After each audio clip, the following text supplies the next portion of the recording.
नमस्कार मंडळी, कॅनडामध्ये आता स्प्रिंग सीझन चालू झाला आहे आणि आता इथल्या सुपरमार्केटमध्ये झाडे लावण्यासाठी माती पण विकायला आली आहे। आता इथे समर चालू होईल आणि वातावरण पण चांगले होईल, म्हणूनच इथली लोक मार्च आणि एप्रिलमध्ये बिया पेरायला चालू करतात। कॅनडामध्ये झाडे लावण्यासाठी माती विकत घ्यावी लागते। हे बघा, आम्ही एका स्टोअरमध्ये आलो आहोत आणि इथे माती खूप जास्त विकायला आली आहे।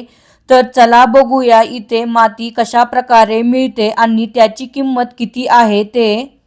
हे बघा, इथे भरपूर साऱ्या ब्रँडची माती विकायला आहे।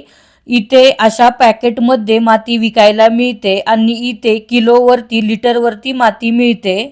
ही आहे गार्डन सॉइल, 8 किलो 28 लिटर, त्याची किंमत जवळपास 4.28 कॅनेडियन डॉलर आहे। इथे मातीच्या भरपूर व्हरायटी बघायला मिळतात। मातीचे पण वेगवेगळे प्रकार आहेत। इथे प्रत्येक वेगवेगळ्या कंपनीच्या माती विकायला आहेत, त्यानुसार त्यांच्या किमती पण ठरलेल्या आहेत। ही प्रीमियम क्वालिटीची माती असून ती 42 लिटर आहे, त्याची किंमत 7 कॅनेडियन डॉलर आहे। हा व्हिडिओ तुम्हाला जर माहितीपूर्ण वाटला असेल तर व्हिडिओला लाईक, शेअर आणि सबस्क्राईब करायला विसरू नका।